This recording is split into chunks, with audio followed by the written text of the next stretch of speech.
Good morning all of you. मैं आशिक सिंह आप सभी का YouTube channel M classes Jaunpur में हार्दिक स्वागत करता हूं। दोस्तों, आज हम बात करने वाले हैं हिंदी में काल पर। किस पर? काल हमारा आज का विषय होगा। और अब हम बात कर लेते हैं काल कहते किसे। वैसे काल का जो अर्थ होता है उसे हम समय कहते हैं। काल के अगर अर्थ को देखा जाए तो उसको क्या कहते हैं? समय कहते हैं हम। जो कार्य समय अंतराल में पूरा होता है उसे काल कहते हैं। जो कार्य समय अंतराल में पूरा होता है उसे काल कहते हैं। अगर हम काल के भेदों की बात करें तो काल के जो होते हैं वो कुल 3 भेद होते हैं।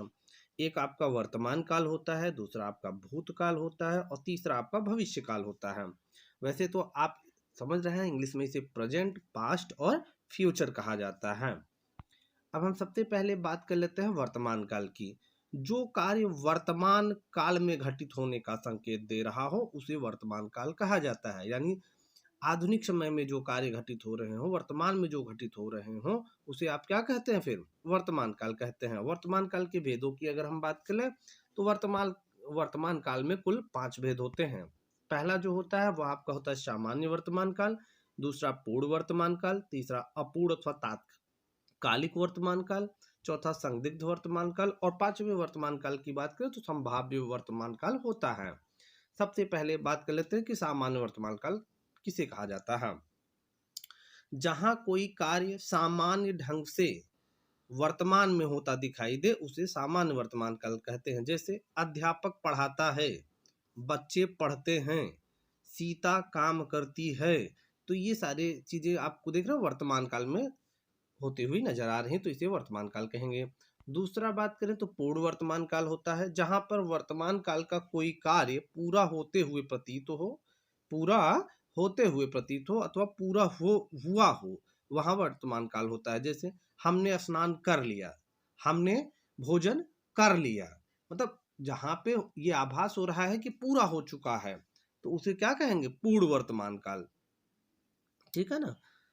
अब तीसरे की बात करें तो अपूर्ण अथवा तात्कालिक वर्तमान काल होता है, जहां पर वर्तमान काल का कोई कार्य पूरा न होने का संकेत दे रहा हो। जैसे अध्यापक पढ़ा रहा है, तो पढ़ा रहा है ना, पढ़ा चुका नहीं है, पढ़ा रहा है।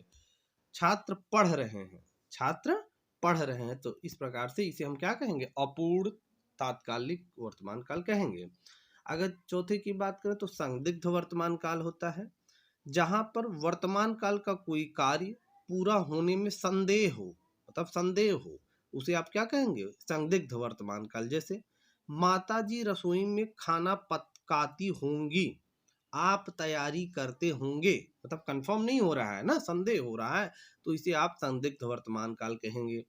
अब हम बात करें पांचवें में संभाव्य वर्तमान काल की, जहां पर वर्तमान काल के किसी कार्य में अभी अभी पूरा होने की संभावना हो, वहां संभाव्य वर्तमान काल कहा जाता है। जैसे वह शायद दरवाजे पर खड़ी है, लगता है वह टहल कर आ गए हैं। तो इस प्रकार के जो वाक्य होंगे वो संभाव्य वर्तमान काल की पुष्टि करते हैं।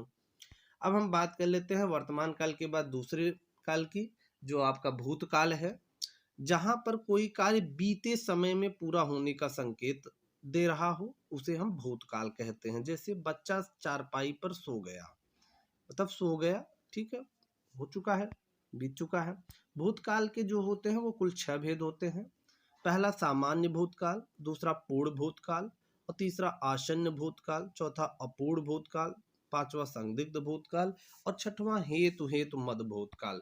को कुल भूतकाल के 6 भेद होते हैं। सबसे पहले एक एक करके देख लेते हैं। पहला आपका क्या है? सामान्य भूतकाल, जहां पर किसी कार्य के बीता होने का संकेत हो, वहां पर सामान्य भूतकाल होता है।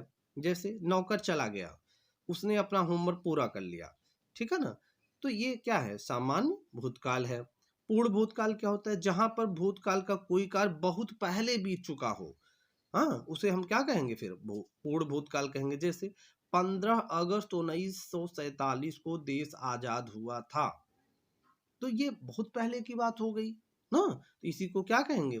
पूर्ण भूतकाल। आसन्न भूतकाल की बात करें, जहां पर कोई कार्य अभी अभी हुआ हो, वहां आसन्न भूतकाल होता है। जैसे नौकर तो घर में दूध रखकर अभी अभी चला गया, नौकर तो घर में दूध रखकर अभी अभी चला गया, तो अभी अभी आ गया ना, तो इसे क्या कहेंगे, आसन्न भूतकाल। अपूर्ण भूतकाल की बात कर लें तो जहां पर कोई अपूर्णता दिखा रहा हो वहां पर अपूर्ण भूतकाल का रूप होता है। जैसे बच्चा चारपाई पर सो रहा था, ठीक है ना, हिंदी वाले सर हिंदी पढ़ा रहे थे, ठीक है ना, इस प्रकार के सेंटेंस जो है अपूर्ण भूतकाल है।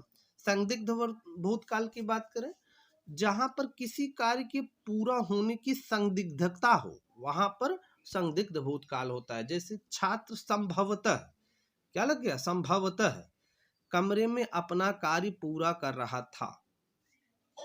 हेतु हेतु मद भूतकाल की बात करें तो जहां पर किसी कार्य पर भूतकाल का दूसरा कार्य आश्रित दिखाई दे। जैसे यदि पिछले वर्ष अच्छी बरसात हुई होती तो देश में भूखमरी से इतने लोग न मरते। अब हम बात करते हैं तीसरा भविष्य काल की, तो जहां पर भविष्य काल में कोई कार्य होने वाला हो भविष्य काल कहलाता है। जैसे अगले रविवार को परीक्षाएं प्रयागराज में होंगी, ठीक है ना, अगले रविवार को परीक्षाएं प्रयागराज में होंगी, तो भविष्य की बात करें तो यहाँ भविष्य काल हो जाएगा। भविष्य काल के भेदों की बात करें तो भविष्य काल के कुल 3 भेद होते हैं, एक एक करके देख लेते हैं। पहला आपका होता है सामान्य भविष्य काल, जहां पर भविष्य काल में कोई कार्य होने की संभावना हो वहां सामान्य भविष्य काल होता है। जैसे कल वह चला जाएगा, एक सप्ताह में परीक्षा समाप्त हो जाएगी, ठीक है ना।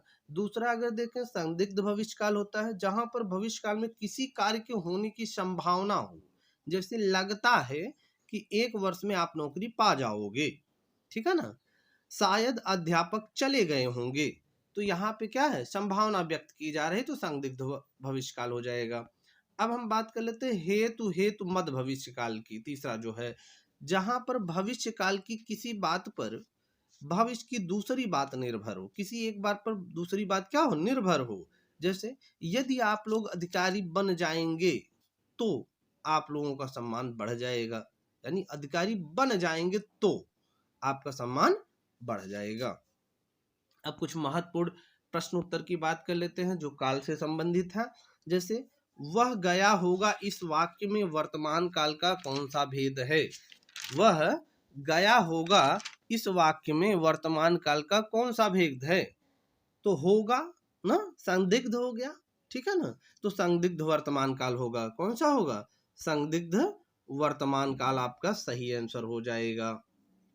दूसरा प्रश्न देख लेते हैं। दूसरा प्रश्न क्या है, वर्तमान में क्रिया के होने में संदेह प्रकट करने वाला भेद है।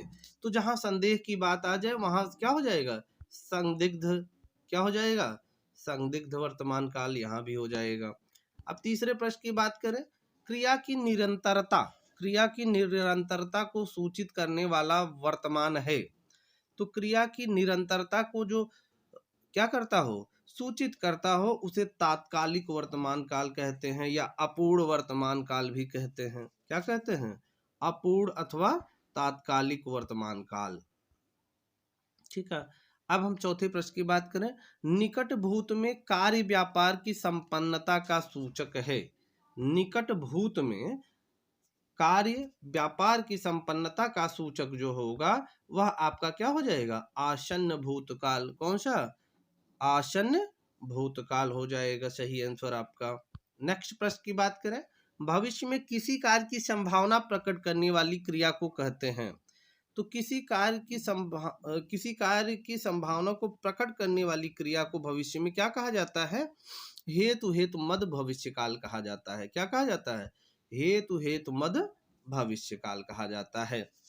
अगले प्रश्न की बात करें, वह गया था, वह गया था, इस वाक्य में भूतकाल का कौन सा भेद है।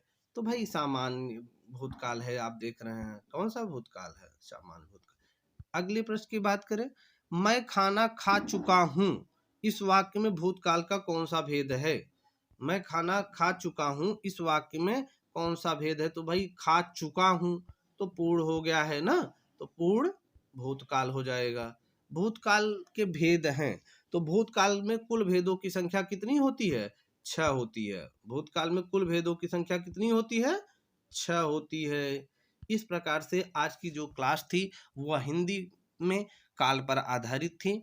इसी प्रकार से हिंदी की बेहतरीन क्लासेस के लिए आप हमारे चैनल को M classes Jaunpur YouTube channel को सब्सक्राइब, शेयर तथा लाइक करना बिल्कुल ना भूलें। यह संस्थान हमारा एम क्लासेस जौनपुर, ठीक है ना, जो कि बादशाहपुर रोड, चैनपुर, सुजानगंज, जौनपुर में स्थित है। यहाँ पर आपको यूट्यूब चैनल के माध्यम से प्रतियोगी परीक्षाओं की क्लासेस समय समय पर प्रदान की जाती हैं। सरकारी नौकरी से संबंधित विज्ञापनों की जानकारी दी जाती है। साथ ही इस संस्थान के माध्यम से आप भौतिक रूप से किसी भी कंप्यूटर कोर्स में भी एडमिशन लेकर के भौतिक क्लासेस प्राप्त कर सकते हैं संस्थान से, जो प्रैक्टिकल और थियरी दोनों पर आधारित होती हैं। जैसे कंप्यूटर कोर्सों की बात करें तो CCC, ADCA, PGDCA, DCA, CCA, O level, hardware और बहुत से ऐसे कंप्यूटर कोर्स हैं जिनकी क्लासेस आप संस्थान पर विजिट करके प्राप्त कर सकते हैं और ज्वाइन कर सकते हैं हमारे क्लासेस को। तो अधिक जानकारी के लिए आप लोग हमारे द्वारा दिए गए इस मोबाइल नंबर पर व्हाट्सएप भी कर सकते हैं और संस्थान से भी विजिट कर सकते हैं।